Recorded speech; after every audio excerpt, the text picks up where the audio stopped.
Shalom, shalom, bien-aimés dans le Seigneur, femme du MFA, je vous salue dans le nom tout-puissant et précieux de Jésus-Christ de Nazareth. Que la paix du Seigneur soit avec vous encore aujourd'hui. Amen. Bien-aimés, nous allons commencer par ce cantique. Alléluia, je ne suis pas l'auteur de cette musique, mais nous allons l'écouter. Alléluia, Dieu agira dans ta vie. Amen.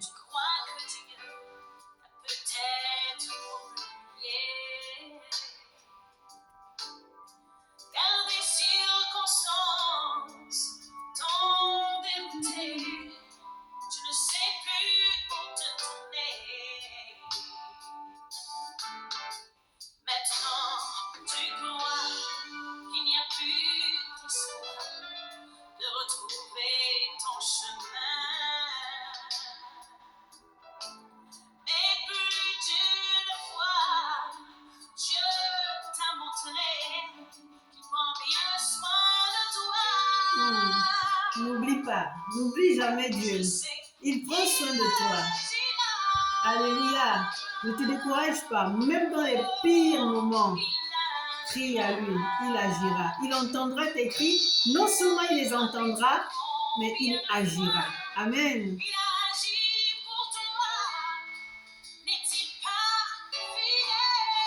Il est fidèle. Il est fidèle.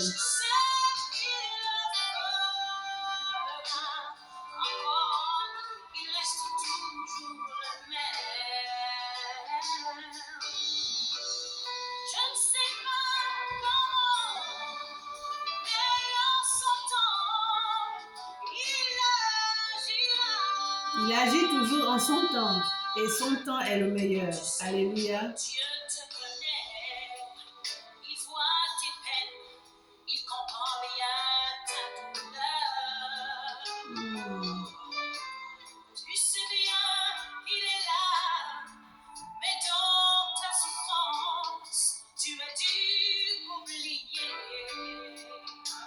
Vous savez, lorsqu'on souffre, lorsqu'on vit vraiment la souffrance, on oublie d'appeler Dieu.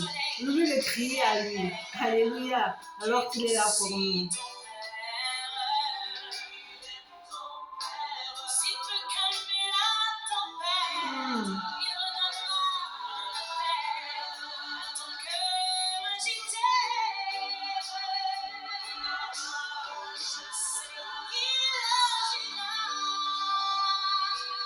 Je sais qu'il agira dans ta vie. Je sais qu'il agira dans ta vie, femme.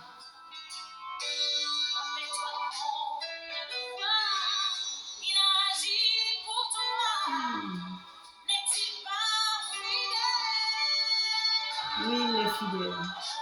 Il est fidèle.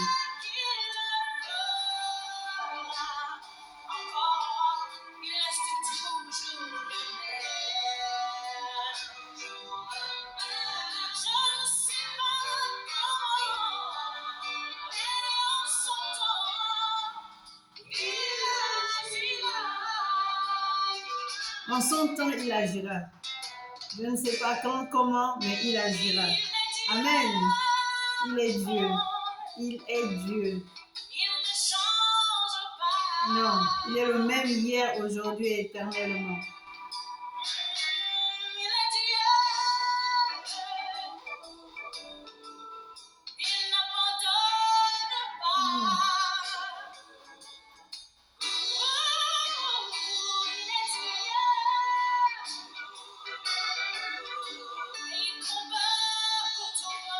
Et il combattra toujours pour toi. Donc ne cesse pas, ne te lasse pas de crier à lui.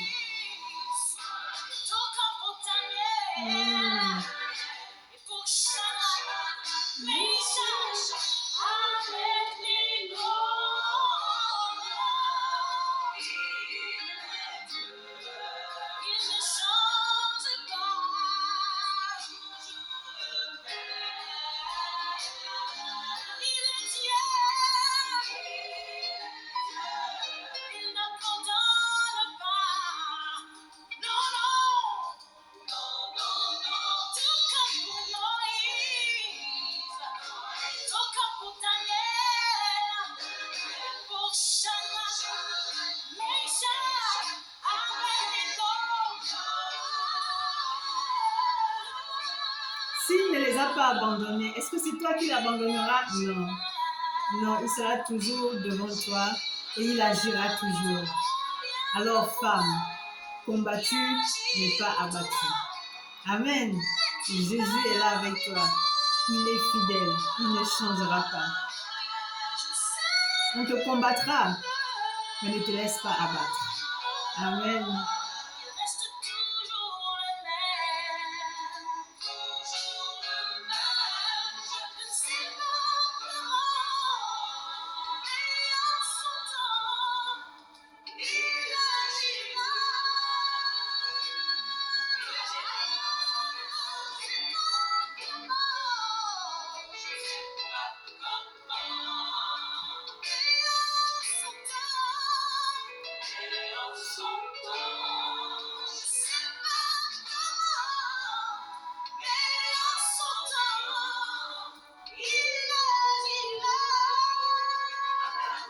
Alléluia, il agira.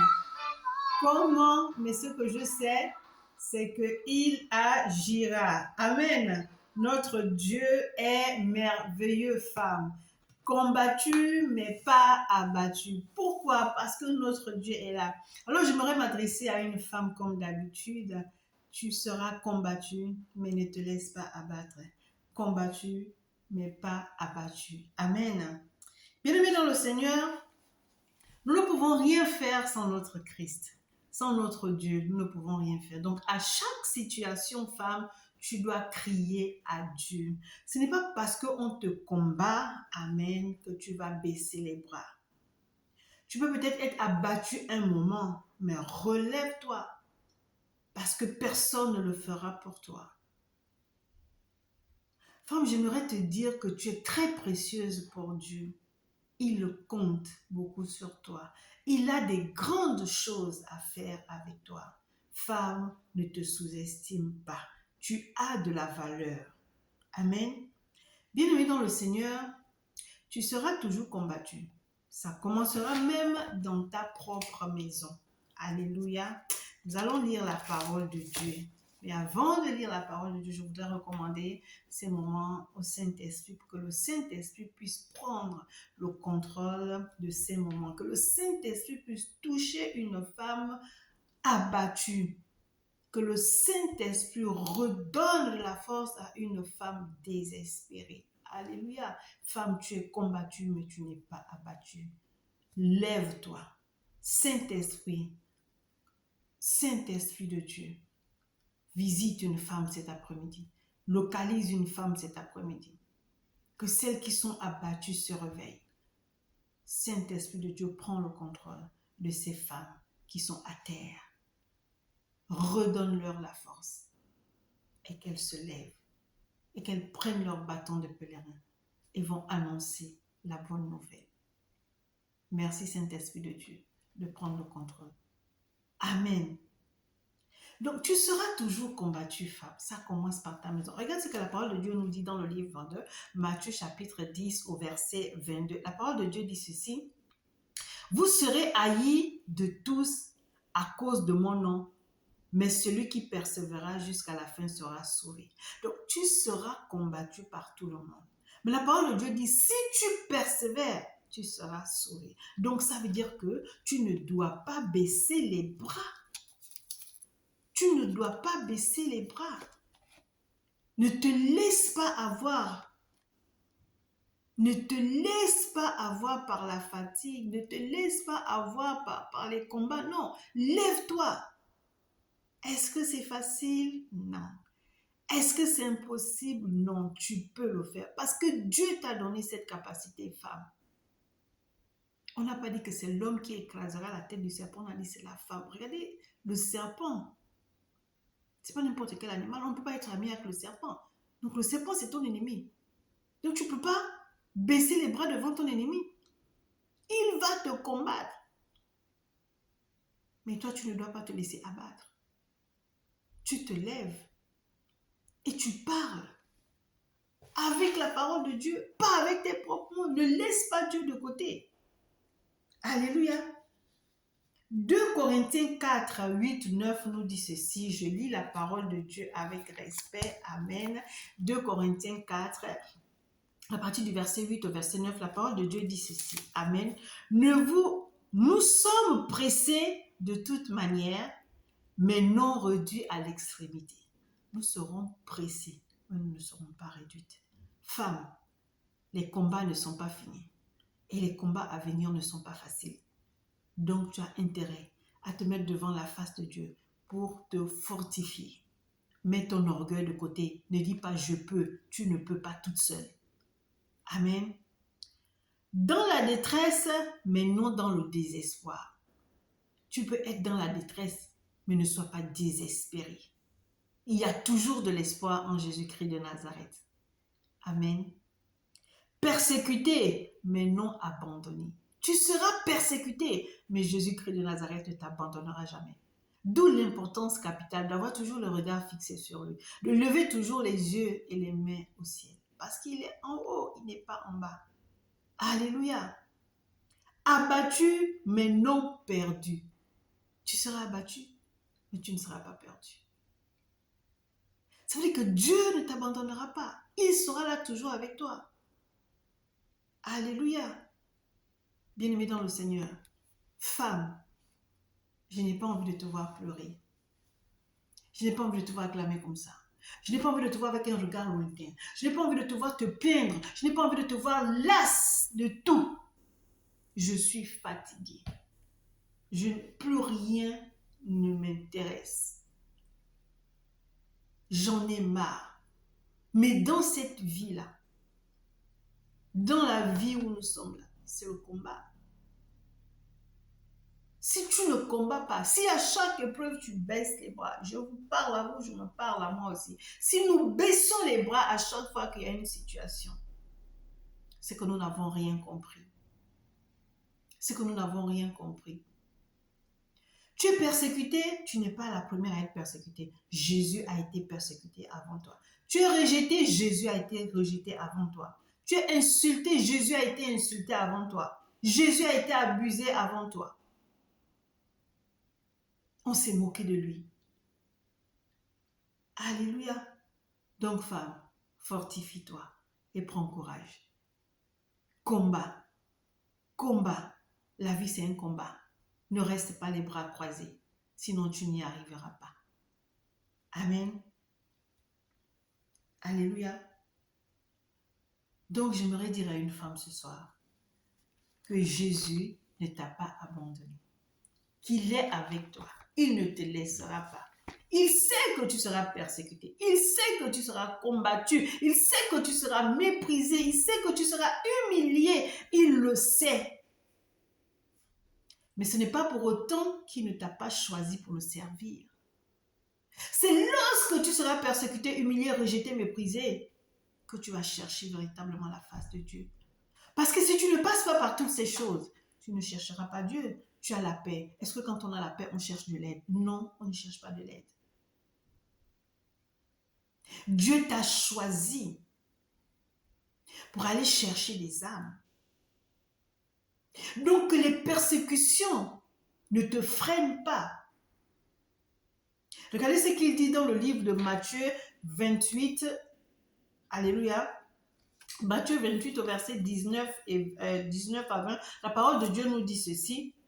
Allez, faites de toutes les nations les disciples, les baptisant au nom du Père, du Fils et du Saint-Esprit, et enseignez-leur à observer tout ce que je vous ai prescrit. Et la parole qui vient dit, et voici, je suis avec vous tous les jours jusqu'à la fin du monde. Alors, ce sont les persécutions qui vont te faire abandonner la mission pour laquelle tu as été appelé. Il dit ici, et voici, je suis avec vous tous les jours jusqu'à la fin du monde. Donc même quand on te persécute, il est là avec toi. Il ne t'abandonne pas. Il faut que son œuvre avance. Il faut que la parole de Dieu soit prêchée dans le monde entier. Alors nous n'avons pas le droit de baisser les bras. Même si ceux qui marchent avec toi, t'ont abandonné, ce n'est pas grave. C'est toi qui as été appelé, c'est toi qui as eu la vision. Alors tu avances. Dieu te donnera d'autres personnes.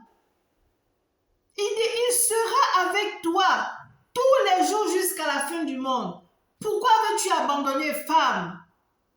Pourquoi veux-tu abandonner? Pourquoi passes-tu ton temps à te plaindre ou à pleurer? Nous avons eu l'habitude de le faire, mais il faudrait que ça cesse.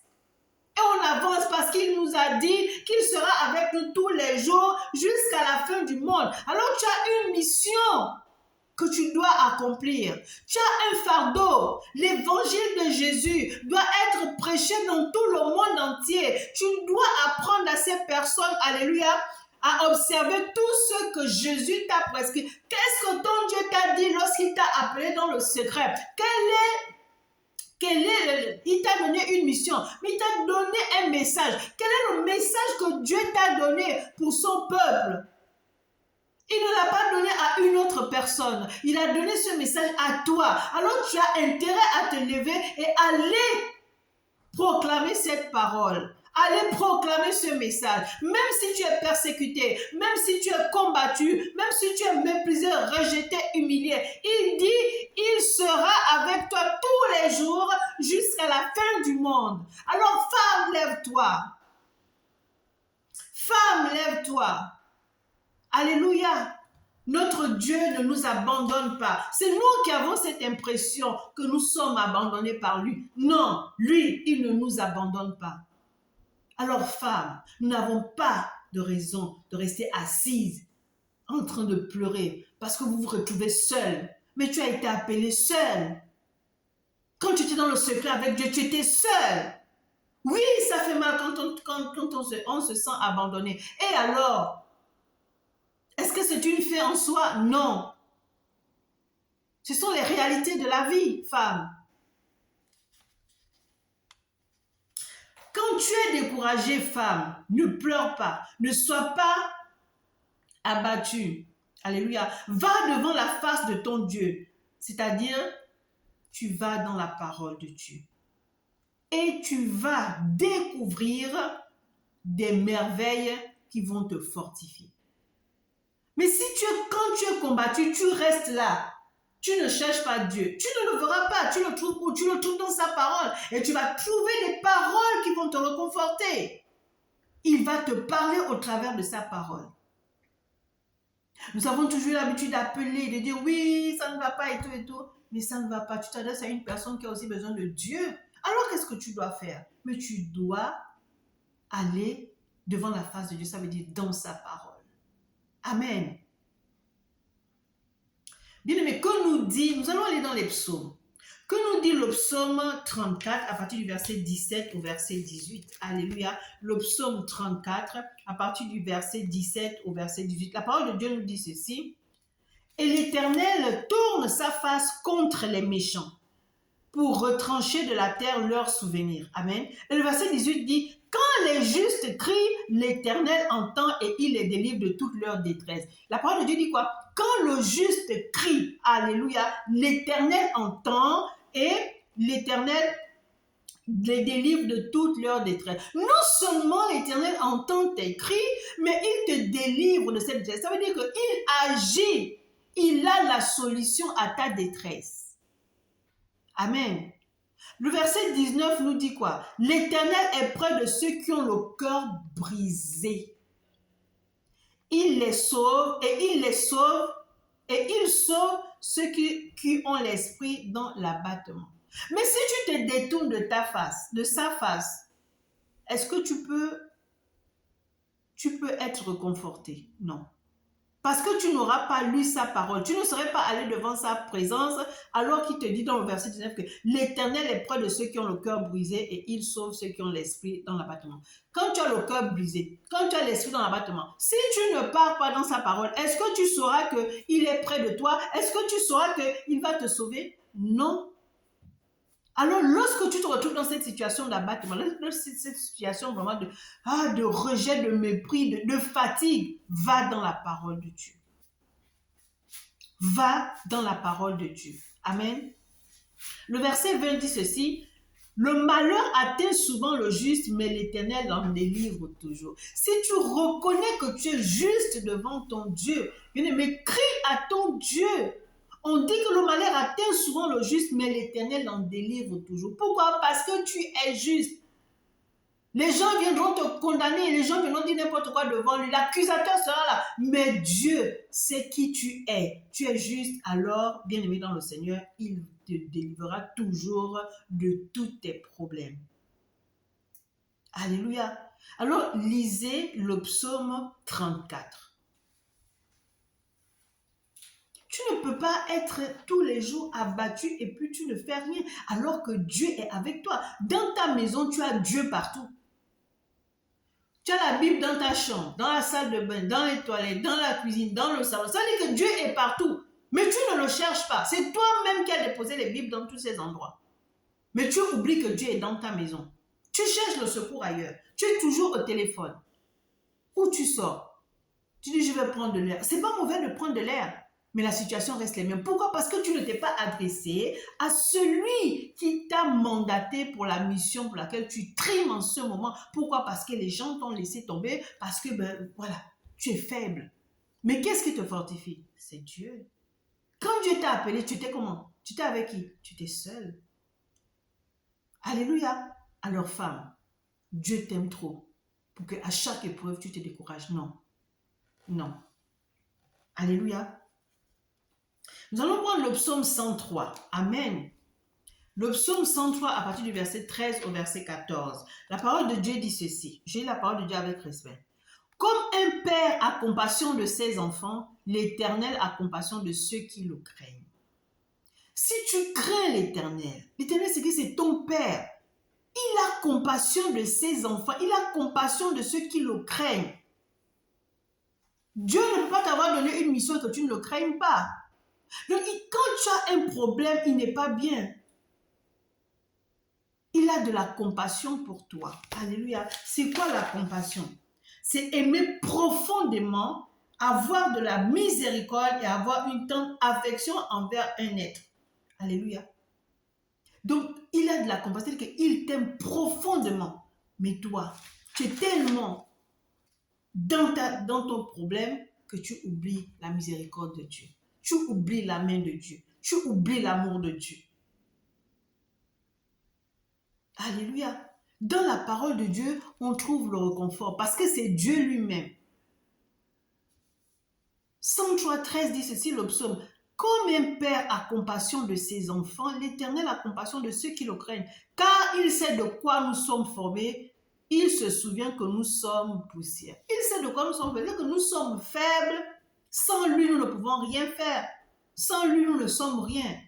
Alors crains l'Éternel et il aura toujours compassion de toi. Alléluia. Il aura toujours compassion de toi. Amen. Vous vous sentez découragé? Soyez encouragés à propos de ce que Dieu ressent pour vous dans le psaume 103. Alors si tu es découragé, sois encouragé. Alléluia. Dans le psaume 103.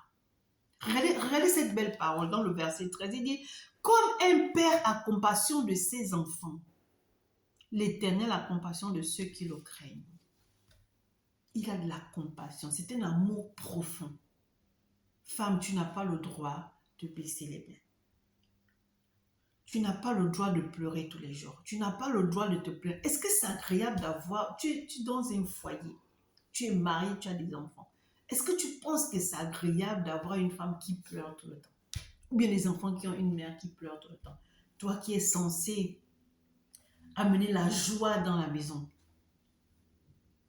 Toi qui es censé reconforter ceux qui sont dans la maison. Même si l'homme est le chef de la femme, mais tu es le pilier de la maison. Mais si le pilier est faible, si le pilier passe tout son temps à pleurer, mais tu ne pleures même pas devant la face de Dieu pour que Dieu te fortifie, pour que Dieu te montre des choses. Non, tu pleures pour des problèmes.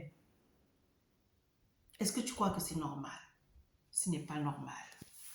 Alléluia. Alors crie à Dieu lorsque tu as un problème. Je vais lire un dernier psaume. Le psaume 126, verset 5. Voici ce que le psaume nous dit. 126, verset 5. Alléluia. Ceux qui sèment avec larmes, alléluia, moissonneront avec des chants d'allégresse. Aujourd'hui, tu te dis que rien ne va. Tu pleures. Mais est-ce que ça veut dire que Dieu t'a oublié? Est-ce que ça veut dire que tu ne vas pas réussir dans la vie. Est-ce que ça veut dire que tout est perdu? La vie, c'est un combat. Tu vas rencontrer des épreuves. Mais si ta confiance est en Dieu, il sait que malgré que tu pleures, malgré que tu es éprouvé, ton regard est toujours sur lui. Ta confiance est toujours en lui. Aujourd'hui, tu pleures. Demain, tu vas rire. Il dit ici, ceux qui sèment avec larmes, alléluia, moissonneront avec un chant d'allégresse. Alléluia. Moissonneront avec un chant d'allégresse. Même si la semence d'aujourd'hui est difficile, aucune larme ne sera gaspillée dans le royaume glorieux à venir. Ça veut dire que tes larmes là qui coulent aujourd'hui là, demain, ça va payer. Tu vas rire, tu vas sauter de joie. Regardez ce que nous dit Romains 8 à partir du verset 28. La parole de Dieu dit ceci. J'ai dit la parole de Dieu avec respect. Romains 8, 28. Nous savons du reste que toute chose concourt au bien de ceux qui aiment Dieu et de ceux qui sont appelés selon son dessein. Bien-aimé dans le Seigneur, tu ne peux pas faire du bien et que Dieu t'oublie.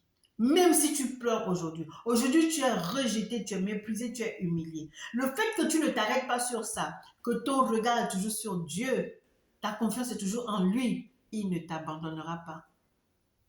Il t'étendra toujours sa main. Alors femme, c'était ce court message que j'avais pour toi cet après-midi. Combattu, mais pas abattu. Pourquoi? Parce que Dieu est avec toi. Et donc, ne l'abandonne pas. Ne fais pas en sorte que tu te dis que tu veux te battre de toutes tes forces toi-même. Non, tu vas pleurer. Tu ne vas pas réussir. On ne peut réussir qu'avec Dieu. On ne peut réussir qu'avec Dieu. Et si tu dis non, je vais essayer. Oui, c'est bien d'essayer. Mais aie le regard sur Dieu. Tu as déjà essayé une fois, tu n'as pas réussi. 2 fois, pourquoi tu écartes Dieu? Que ton orgueil là s'abaisse un peu. Laisse Dieu être devant. Mets l'orgueil de côté. Parce que l'orgueil ne t'amène nulle part. Alléluia. Notre Dieu est merveilleux. Il nous aime. Donc, il veut que lorsque nous avons un problème, lorsque nous passons par une situation difficile, nous crions à lui. Amen. La parole de Dieu nous dit ceci dans le livre de Jacques, chapitre 4, au verset 6. La parole de Dieu dit ceci. Il accorde au contraire une grâce plus excellente. C'est pourquoi l'Écriture dit, Dieu résiste aux orgueilleux, mais il fait grâce aux humbles. Alléluia. Donc, si tu ne cherches pas Dieu, si tu veux faire les choses par ta propre force, ça veut dire que tu es orgueilleux. Et la parole de Dieu dit, il résiste aux orgueilleux et il fait grâce, alléluia, il fait grâce aux humbles. Amen. C'est lui qui t'a donné la mission. C'est lui qui t'a donné ce fardeau. Donc, forcément, tu dois avoir recours à lui dans toutes les situations. Mais si tu comptes sur ton intelligence, si tu comptes sur ta force, tu vas échouer. Aie toujours recours à Dieu, femme. Il t'aime et il veut que tu réussisses. Notre Dieu n'est pas un Dieu d'échec, donc nous ne pouvons pas échouer. Amen. Alors, si tu es une femme du MFA, tu dois faire de toutes ces mésaventures une force. Amen. Que la paix du Seigneur soit avec toi, femme du MFA. Alléluia. C'était votre humble servante, le prophète Jérémie, présidente fondatrice du mouvement de femmes abusées. Que Dieu vous bénisse. Amen.